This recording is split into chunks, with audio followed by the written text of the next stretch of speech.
Sa kanayunan ng Henan Province, ang gabi ay hindi kasing ingay ng lungsod. Walang sirena, walang busina, walang yabag ng sapatos sa kalsada.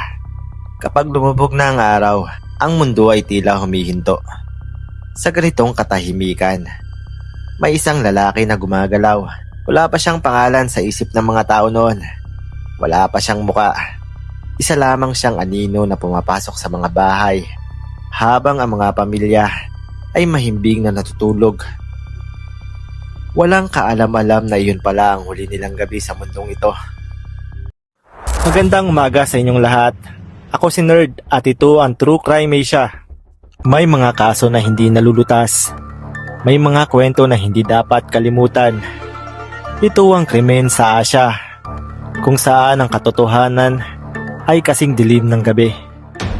Tara at ating alamin ang mga kwento sa likod nito.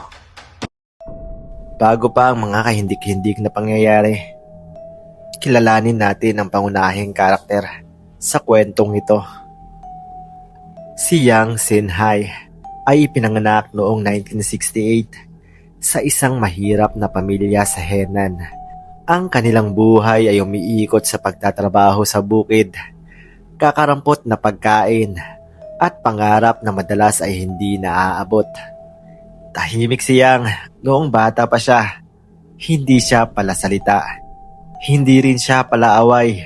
Wala ring record ng karahasan ng kanyang kabataan. Sa paningin ng mga kapitbahay, isa lang siyang ordinaryong bata na tila walang direksyon sa buhay.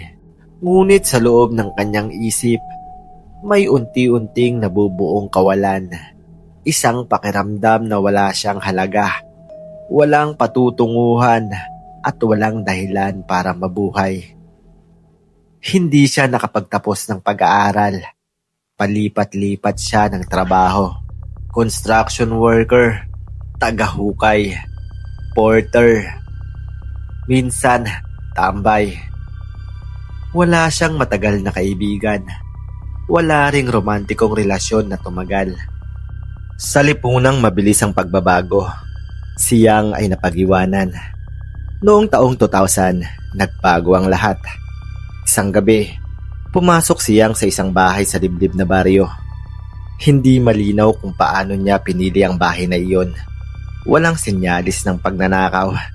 Walang galit sa mga nakatira. Habang tulog ang pamilya, kinuha niya ang kutsilyo. Isa-isa niyang pinatay ang mga nasa loob. Walang sigaw ang umalingaw sa gabi. Walang nakarinig. Walang nakapigil. Pagkatapos ng krimen, umalis siya na parang walang nangyari. At doon nagsimula ang bangungot. Sa sumunod na buwan, may mga ulat na buong pamilyang pinaslang habang natutulog. Pare-pareho ang detalye. Gabi o madaling araw, liblib na bahay. Walang pilit na pagnanakaw. Walang pinipiling edad. May mga batang wala pang 10 taong gulang. May matatandang halos hindi na makalakad. Lahat sila walang laban. Ang mga pulis ay nalito. Walang fingerprint. Walang saksi. Walang malinaw na motibo. Hindi nila alam na iisa lang pala ang may gawa. Mula Henan, kumalat ang krimen sa Anoy, Hebei, at Shandong. Ibig sabihin, ang killer ay naglalakbay, nakikisabay sa ordinaryong transportasyon, naglalakad, sumasakay ng bus. Ang mas nakakatakot, wala siyang tiyak na target, hindi mayaman, hindi mahirap, hindi kriminal, at hindi kaaway. Basta may bahay, basta may natutulog. Ang media ay nagbigay ng mga palayaw. Tinawag nilang The Night Demon, The Henan Monster, The Invisible Killer. Sa mga baryo, nagsimula ang takot. Natutulog ang mga tao na may hawak na itak. May mga pamilyang sabay-sabay na natutulog sa isang kwarto. Ang ilan, hindi na natutulog ng maayos sa loob ng maraming taon. Habang ang buong bansa ay nababalot ng takot, si Yang Xinhai ay tila payapa sa kanyang pag-amin.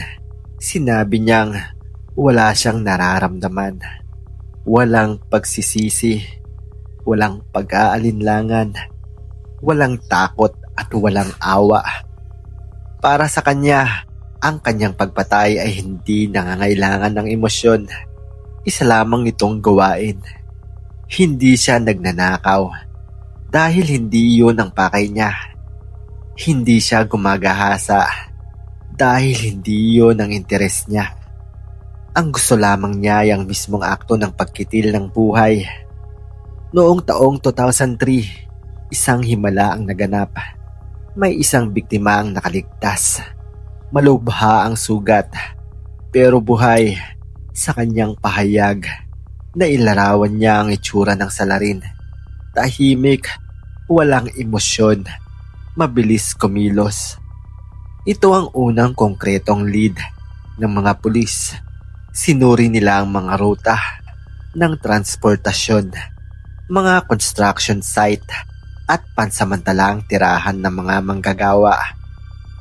At doon nila siya nakita. Nahuli si Yang Xinhai sa isang construction site. Wala siyang pagtatangkang tumakas. Hindi siya nanlaban. Para bang inaasahan na rin niya ang katapusan. Sa interogasyon, walang emosyon ang kanyang mukha. Inamin niya ang lahat. Isa-isa, detalyado. Parang nagkikwento lang ng pangkaraniwang araw. Nang tanungin kong ilan ang napatay niya, diretsahan niyang sinabi, 67 katao ang kanyang napatay, 23 ang sugatan.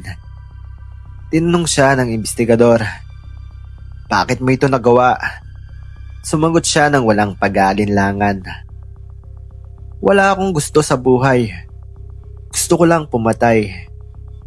Walang dahilan, walang paliwanag. At higit sa lahat, walang pagsisisi. Ito ang sagot na mas kinatakutan ng mga tao kaysa sa mismong bilang ng kanyang biktima. Noong taong 2004, mabilis ang paglilitis sa China. Ang ganitong krimen ay walang puwangang awa. Hinatulan siya ng kamatayan sa pamamagitan ng firing squad. Walang apela, walang delay. Sa kanyang huling sandali, hindi siya humingi ng tawad sa mga pamilyang nabiktima niya. Hindi siya umiyak, hindi siya nagpakita ng takot. Tahimik siyang tinapos, katulad ng katahimikang ginamit niya sa pagkitil ng buhay ng iba. Pagkatapos ng kanyang kamatayan, hindi agad nawala ang takot sa baryong kanyang dinaanan. Ang alaala ay nanatili. May mga batang lumaki na walang magulang.